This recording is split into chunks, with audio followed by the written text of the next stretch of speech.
بسم الله الرحمن الرحيم. السلام عليكم ورحمة الله وبركاته. الحمد لله والصلاة والسلام على رسول الله وعلى آله وصحبه ومن والاه وبعد. Wiki iliyopita tulizungumza mwanzo wa hijra ya Mtume sallallahu alaihi wasallam kutoka Makka na kwenda Madina, tukifahamu kwamba hii ni marhala muhimu sana katika marahili za da'wa ya Mtume sallallahu alaihi wasallam, kutoka nuktatu ibtidaa, akianza da'wa na kuwasomesha maswahaba katika Daru Arqam ibn Abi al-Arqam, kisha ikaenda atafaulu ma al-umma. Mtume sallallahu alaihi wasallam akaanza kuingilia na umma, katoka marhala ya kisiri ikawa ni marhala ya dhahiri. Kisha Mtume sallallahu alaihi wasallam akaomba nusra kutoka kwa makabila, na watu wa Madina wakawa wako tayari kumhami na kumnusuru Mtume sallallahu alaihi wasallam. Mtume sallallahu alaihi wasallam akaanza kuamrisha maswahaba wahami kutoka mji wa Makka waende Madina, na Makuraish walipopata habari hii wakapanga njama wamzuie Mtume sallallahu alaihi wasallam. Mwenyezi Mungu asema, wa idh yamkuru bika alladhina kafaru liyuthbituka au yaqtuluka au yukhrijuka wa yamkuruna wa yamkuru Allah wallahu khairul makirin. Kwa hiyo walipanga mipango, lakini Mwenyezi Mungu subhanahu wa ta'ala akaivunja mipango yao, na leo tuingia hijra ya Mtume sallallahu alaihi wasallam. Mtume sallallahu alaihi wasallam alitoka katika nyumba yake ili hali Makuraish wameizunguka nyumba ya Mtume sallallahu alaihi wasallam. Mtume sallallahu alaihi wasallam akatoka akamwaga mchanga katika vichwa vyao, huku akisoma kauli ya Mwenyezi Mungu subhanahu wa ta'ala, waja'alna min bayni aydihim saddan wa min khalfihim sadda faghshaynahum fahum la yubsirun. Mwenyezi Mungu subhanahu wa ta'ala akawatia usingizi, kwa hiyo hawakuhisi Mtume sallallahu alaihi wasallam alipotoka. Mtume sallallahu alaihi wasallam akapita baina yao na kuwamwagia mchanga katika vichwa. Mtume sallallahu alaihi wasallam akaenda kwa Saidina Abu Bakar, na katika mlango mdogo wa nyumba yake Saidina Abu Bakar wakatoka na Mtume sallallahu alaihi wasallam mpaka wakaenda katika Ghari Thawr kabla buzughi alfajri, kabla ya kuingia alfajiri, kabla ya kuchomoza alfajiri, ikiwa ni sehemu ya umbali wa maili 5 kuelekea Yaman. Walipofika katika pango, Saidina Abu Bakar akaingia kwanza, ili ikiwa kuna jambo lenye kumpata basi limpate yeye Mtume limpate yeye kabla ya Mtume sallallahu alaihi wasallam. Akasafisha lile pango na akapata kwamba ndani ya pango kuna tundu, akaziba zile tundu kupitia sehemu ya kikoi chake, akararua, kisha kukabaki shimo moja au mashimo mawili. Saidina Abubakar radhiallahu anhu akaweka miguu yake katika yale mashimo, kisha Mtume sallallahu alaihi wasallam akaingia katika pango, fanama fi hijrihi. Mtume sallallahu alaihi wasallam akalala katika mapaja ya Saidina Abubakar radhiallahu anhu. Katika hali hii Saidina Abubakar aliumwa na nyoka katika mguu wake, lakini hakutaharak limakani rasulillahi sallallahu alaihi wasallam, kwa sababu ile nafasi ya mtume, na mtume sallallahu alaihi wasallam kichwa chake ameweka katika hijri yake. Fasaqatat dumu'uhu ala wajhi sallallahu alaihi wasallam, machozi ya Sayyidina Bakar yakaanguka katika uso wa mtume. Mtume sallallahu alaihi wasallam akaamka, akamuuliza, akaambia, ludhightu, nimeumwa na nyoka, fidaka abi wa ummi. Mtume sallallahu alaihi wasallam akamtemea mate, akamtufia ile sehemu aliyoumwa, fadhahaba alalam, ule uchungu ukaondoka. Kwa hiyo Mtume sallallahu alaihi wasallam na Sayyidina Abu Bakar wakawa ni wenye kujificha katika pango siku 3,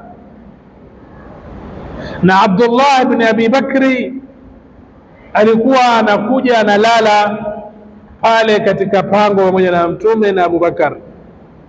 Alikuwa ni kijana na alikuwa ni dhaki, alikuwa ni mwerevu.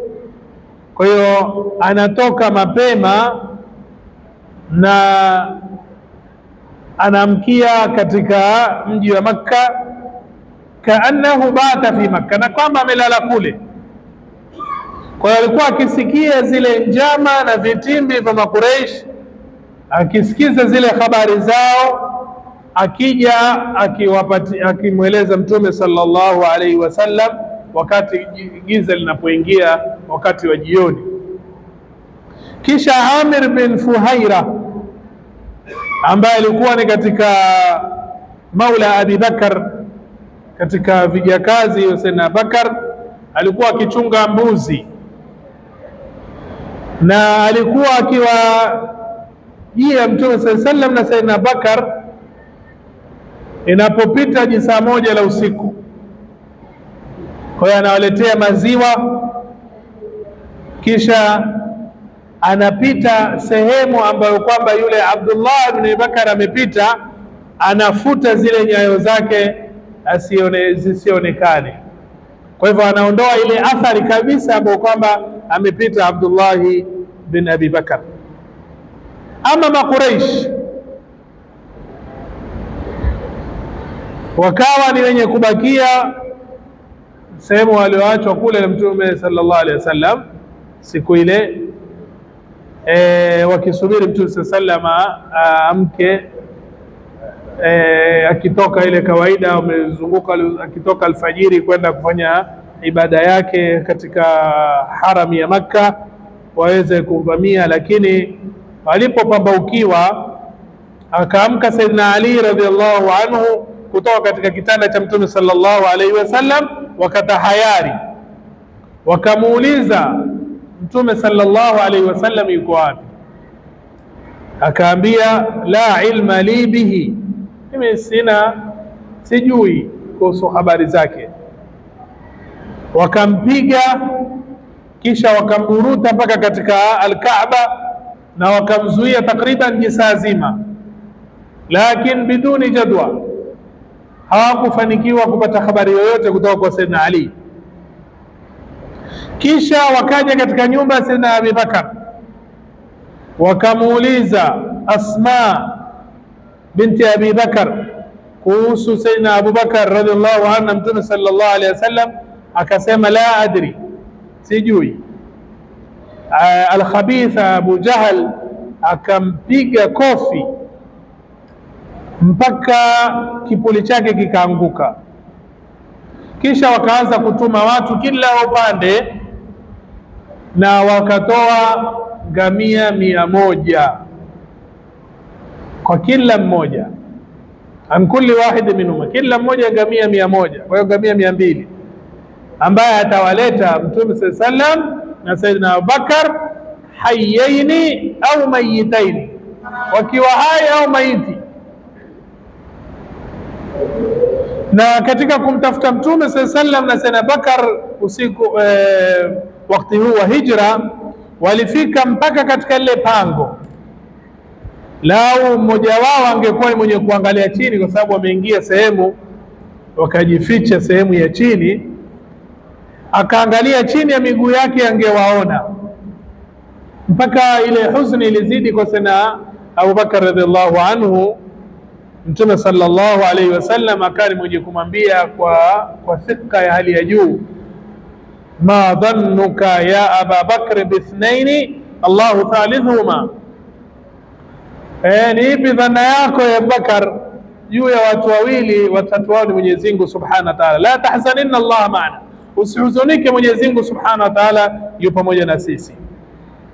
Na hapa tupata faida kubwa katika tukio hili la hijra ya Mtume sallallahu alaihi wasallam. Mtume sallallahu alaihi wasallam alichukua tahadhari na hatua zote za kibinadamu, alichukua asbabu zote za kibinadamu Mtume sallallahu alaihi wasallam. Kwanza alielekea upande wa kaskazini, sehemu kana kwamba ielekea Yaman, na kumbe yaenda Madina. Kisha alikuwa ashaandaa, shazungumza na Sayyidina Bakar, akaandaliwa ngamia wawili. Kisha Mtume sallallahu alaihi wasallam akamwandaa mtu ambaye anamletea habari za Makuraishi, na mwingine anafuta zile nyayo za yule mwenye kuwafikishia habari, kuonyesha pamoja huyu ni mtume wa Mwenyezi Mungu subhanahu wa ta'ala. Na maneno yake ni haya Mtume sallallahu alaihi wasallam, la tahzan inna Allah ma'ana. Mwenyezi Mungu ana imani ya 100% kwa Mwenyezi Mungu, pamoja naye Mwenyezi Mungu atawanusuru. Lakini pamoja na hivyo akachukua asbab akachukua hatua za kibinadamu. Na hapa ndio tunapata mafunzo ya kwamba Mwenyezi Mungu subhanahu wa ta'ala atatunusuru, na Mwenyezi Mungu subhanahu wa ta'ala atatuayid, lakini haimaanishi watu wakae tu wanusuru wa nusra Mwenyezi Mungu iteremke kutoka mbinguni kama meza ya Banu Israili, bali lazima kuchukua asbab na kuchukua hatua za kibinadamu ambazo zitaweza kukuhifadhi wewe na kukulinda na kutufikisha katika nusra.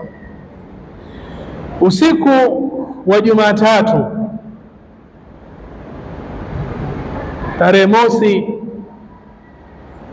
mwaka wa kwanza wa hijra ya Mtume sallallahu alaihi wasallam, akaja yule Dalil Abdullah bin Urayqit al-Lithi ambaye alikuwa ni mwenye kufahamu zile njia, akaja na vipando viwili mpaka katika Jabal Thawr kwa mujibu wa maw'id, hasab al-maw'id, kwa mujibu wa makubaliano na time.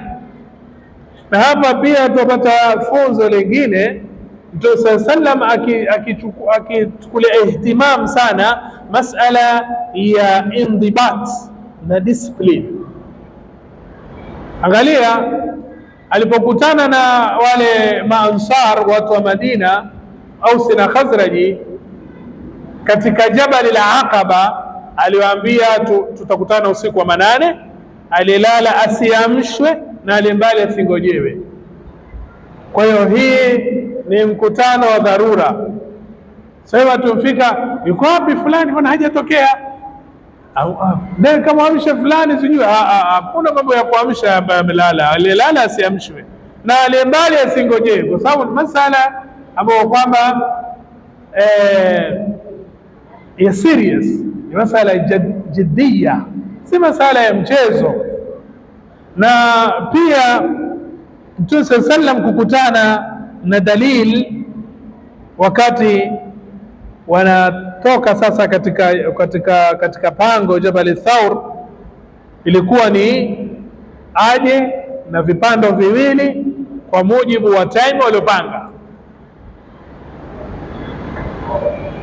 Na sisi alhamdulillah, Mwenyezi Mungu Subhanahu wa Ta'ala kama umma wa Kiislamu ametujalia swala 5 katika siku ambazo zina time. Inna salata kanat ala almu'minina kitaban mawquta, ni fardhi zilekiwa nyakati maalum, alfajiri na wakati wake, adhuhuri na wakati wake, sio swali wakati utakao wewe. Uislamu unatufundisha nidhamu, na ndio mtu akijifunga na zile swala kwa wakati anajifundisha indhibat na kuwa na discipline. Waweza kuona baadhi ya matukio na shughuli ambazo Waislamu wanaandaa, kisha sema wajua hili litakuwa wakati Mungu Mwenyezi Mungu atakapo. Sasa wanatia kadaria ghaibia, wakati wao katika kuchukua zile hatua za kibinadamu wamefeli. Andaa namna itakanavyo kwa kuchunga time, kisha mwachie Mwenyezi Mungu Subhanahu wa Ta'ala. Lakini si wewe umefanya uzembe. Mtu ana hafla, labda hafla ya Qur'ani ama nini, watu waanza kuingia, wewe ndio waanza kufunga, sio wafunga chandarua, sio wafunga huku, alafu watu wakisema ndio Mwenyezi Mungu bwana, wakati wake Mwenyezi Mungu atakapo ndio itakuwa. Wewe hukujiandaa vile inavyotakikana, kwa sababu umejuaje ya kwamba hii ni kadari ya Mwenyezi Mungu Subhanahu wa Ta'ala mpaka ukasema hivyo? Jiandae namna inavyotakikana, uchukue hatua za kibinadamu namna inavyotakikana, kisha baada ya hapo salim amri kwa Mwenyezi Mungu Subhanahu wa Ta'ala. Mtume sallallahu alaihi wasallam, kama tutakapokuja kusoma mbele katika vita vya Badri, Mtume sallallahu alaihi wasallam aliandaa jeshi, kullun fi mawqihi, kila mmoja sehemu yake, kisha akaingia katika hema lake akaanza kumwomba Mwenyezi Mungu Subhanahu wa Ta'ala, mpaka Sayyidina Abubakar aambia baadhi hadha yakfika ya Rasulullah, tosha. Mtume aomba Mwenyezi Mungu Subhanahu wa Ta'ala sana, lakini baada ya kuchukua hatua. Kwa hiyo wakaondoka pamoja na Sayyidina Abubakar, na Amir bin Fuhaira akawa ni mwenye kuwa pamoja nao, na Ad-Dalil akawa ni mwenye kuelekeza upande wa kusini nahwa al-Yaman mpaka wakafika mbali, kisha wakaelekea upande wa maghrib, sehemu za Bahari Nyekundu, fuo za Bahari Nyekundu, kisha wakaelekea kusini na wakashika njia ambayo kwamba njia hii watu walikuwa hawaishiki illa nadra, si njia ya kawaida. Kwa hiyo amewapiga chenga Mtume sallallahu alaihi wasallam, wao wakidhani atafuata njia ile ya kawaida. Mtume sallallahu alaihi wasallam akashika njia nyingine, wakaenda na msafara wao mpaka usiku, wakaendelea na safari mpaka mchana. Ilipofika nusu ya mchana, wakaona sasa njia ni tupu.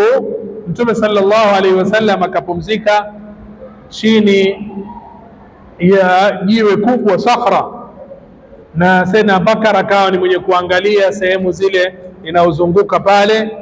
Akaja mchungaji, Sayyidina Abubakar akataka kukama maziwa, na Mtume sallallahu alaihi wasallam alipoamka, Sayyidina Abubakar akawa ni mwenye kumpatia maziwa, kisha wakawa ni wenye kuendelea na safari.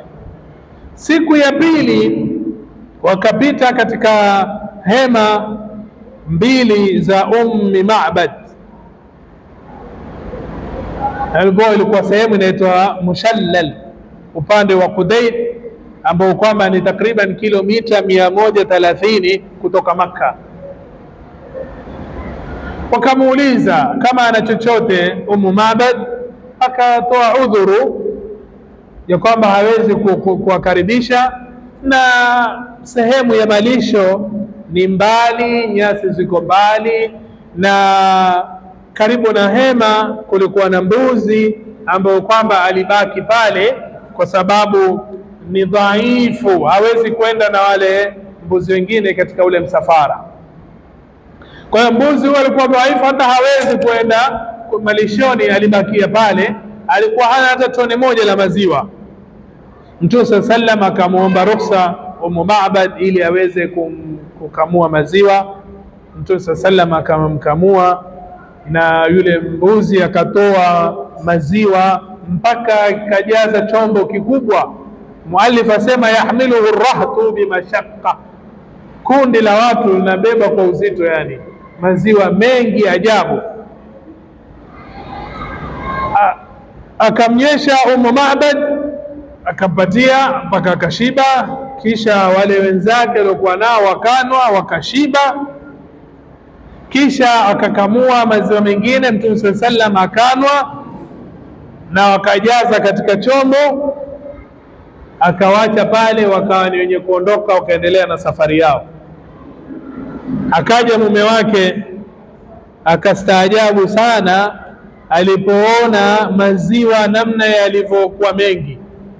Akamuuliza, akamweleza habari za Mtume sallallahu alaihi wasallam, kisha akamsifia Mtume sallallahu alaihi wasallam vile alivyo, maneno yake, hali zake, kamsifia kwa makini.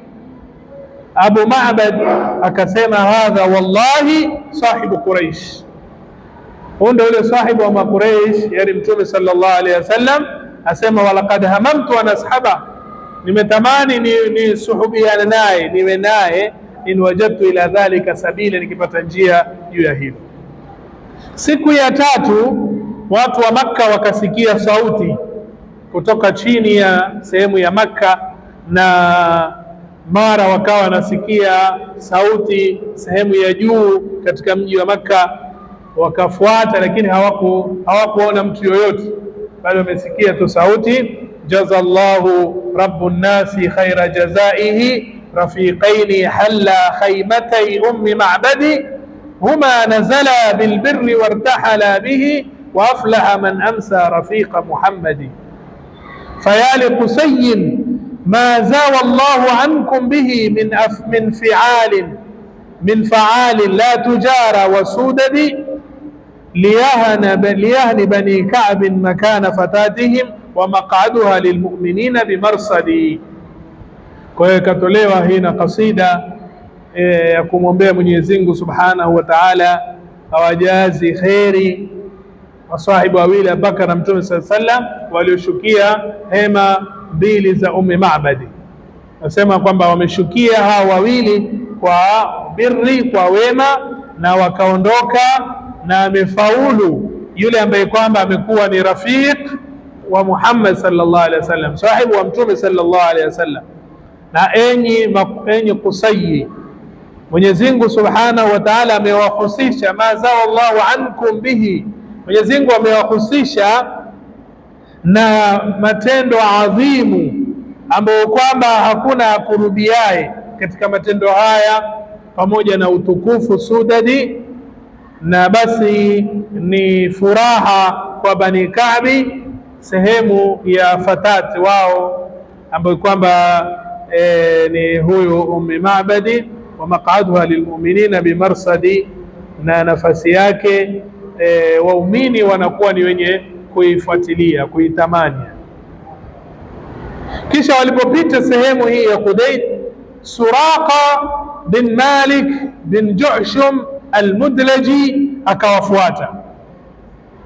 Alikuwa ni mtu hodari sana wa kufuatia nyayo na athari, akiwa na tamaa ya kupata ile zawadi walioitoa Makuraish, ngamia 200.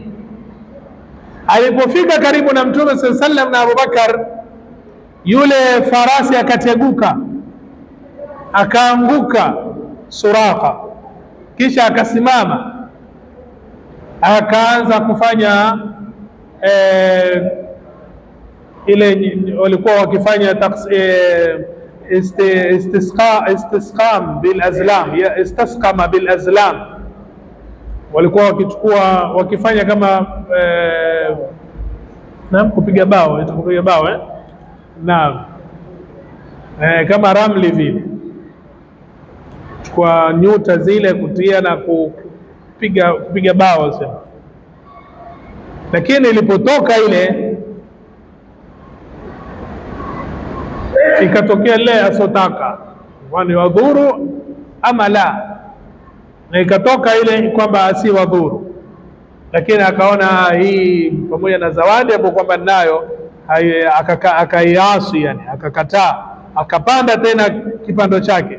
Alipowakaribia mpaka ikawa anasikia kisomo cha Mtume sallallahu alaihi wasallam, na Mtume alikuwa hageuki, Abubakar alikuwa akigeuka, farasi akazama katika ardhi mpaka ikafika katika magoti yake, akaanguka naye tena. Suraqa akamwamsha yule farasi, na mikono alikuwa haikaribii kutoka, akalazimisha. Alipoamka akapanda tena na kuanza kupiga bao kama ilivyosema, ikawa linatokea lile asiyotaka yeye, akaingiwa na hofu sasa na ru'bu adhim, hofu kubwa ikamwingia, na akajua ya kwamba huyu Mtume sallallahu alaihi wasallama atakuwa ni mwenye kushinda tu juu ya jambo lake hili. Akawaita kwa amani ya kwamba mimi sitaki kuwadhuru. Wakasimama, akamweleza Mtume sallallahu alaihi wasallam kile Makuraishi walichoamua, ya kwamba wametoa ngamia 200 na watu wanatafuta kichwa cha Mtume na Sayyidina Abubakar. Kisha akachukua chakula cha akiba zati na kutaka kumpatia Mtume na baadhi ya vitu. Mtume sallallahu alaihi wasallam akakataa, lakini Mtume sallallahu alaihi wasallam akamwambia afiche swala lao. Na Mtume sallallahu alaihi wasallam katika baadhi ya riwaya alimwambia Suraqa maneno adhim, aambia kaifa bika ya Suraqa idha labista siwarai Kisra, aambia vipi wewe Suraqa lau utavaa vikuku viwili vya Kisra. Suraqa akastaajabu, akaambia Kisra Hurmuz, yani adhimu Faris, mfalme mtawala mkuu wa Fursi. Mtume sallallahu alaihi wasallam akaambia naam, Kisra bin Hurmuz, ndio huyo Kisra bin Hurmuz. Yani Mtume sallallahu alaihi wasallam yuko katika hali ya kutafutwa, kichwa chake kimetolewa ngamia 100, atakayempata Makuraishi wamtafuta.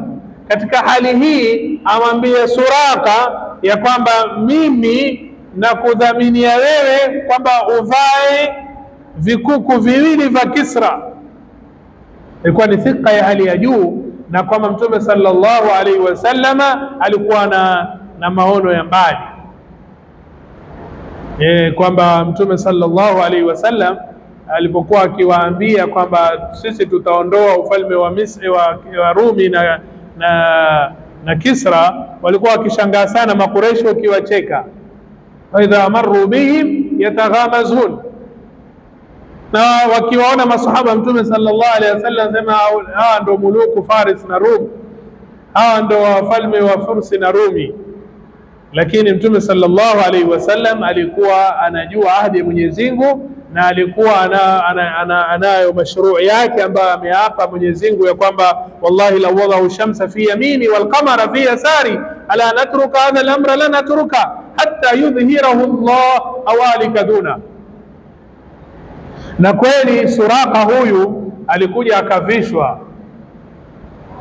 taji la Kisra, akavishwa joo la Kisra, akavishwa vikuku vya Kisra katika zama za Sayyidina Umar radhiallahu anhu, baada ya Sayyidina Umar kufungua miji ya Fursi na akafungua sehemu kubwa katika ardhi.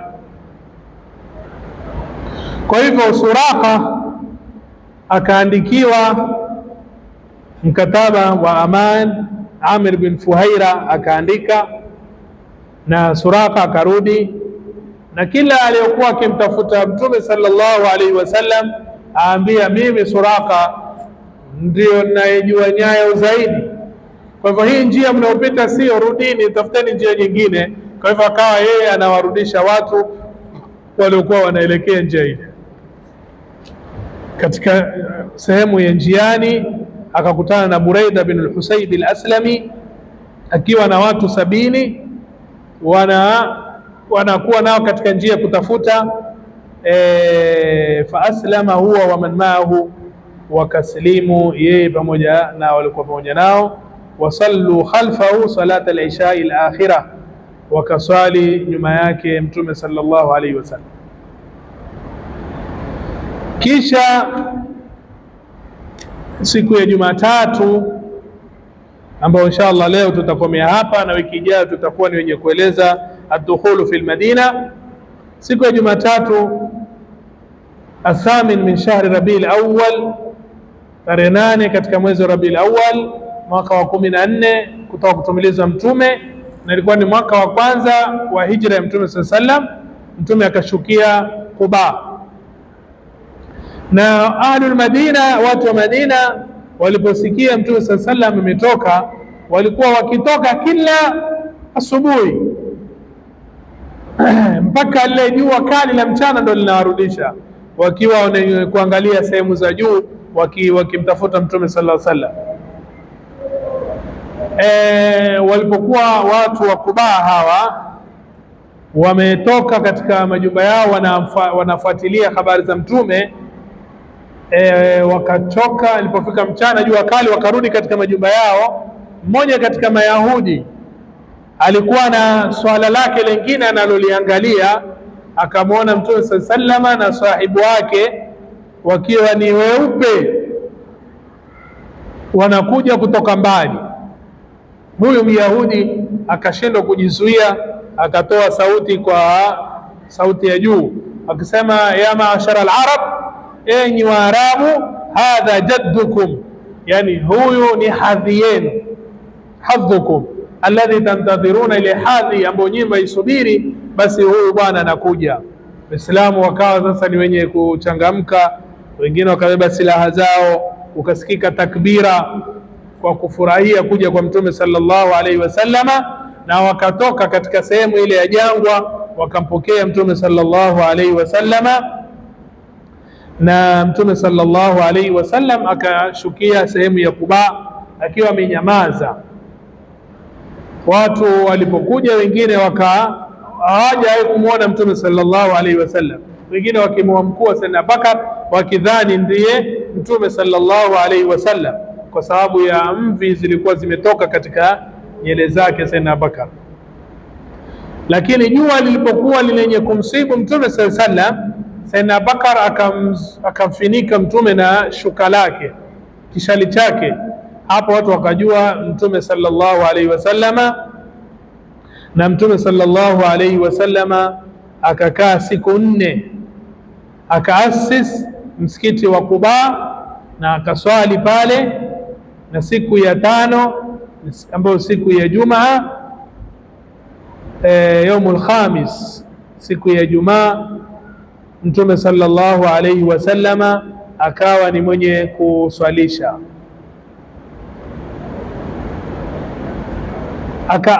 Yaumul Jumaa, Mtume sallallahu alaihi wasallam akapanda kipando na Abubakar akiwa nyuma yake, na akatuma jumbe kwa wajomba zake Bani Najjar, wakaja wakiwa wamebeba silaha zao, mapanga yao, akaelekea nahwa al-Madina, wakiwa wao wamemzunguka Mtume sallallahu alaihi wasallam.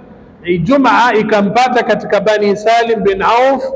Mtume sallallahu alaihi wasallam akakusanya katika wadi batni alwadi, sehemu ya bonde, wakiwa watu 100. Mtume sallallahu alaihi wasallam akaswali nao Jumaa.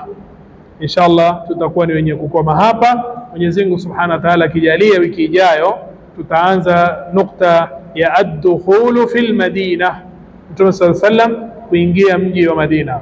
Kwa Mwenyezi Mungu Subhanahu wa Ta'ala atujalie min alladhina yastami'una alqawla fayattabi'una ahsana. Rabbana taqabbal minna innaka antas samiul alim wa tub alayna innaka antat tawwabur rahim. Subhanakallah bihamdik, ashhadu an la ilaha illa anta, nastaghfiruka wa atubu ilayk. Subhana rabbika rabbil izzati amma yasifun wa salamun alal mursalin walhamdulillahi rabbil alamin.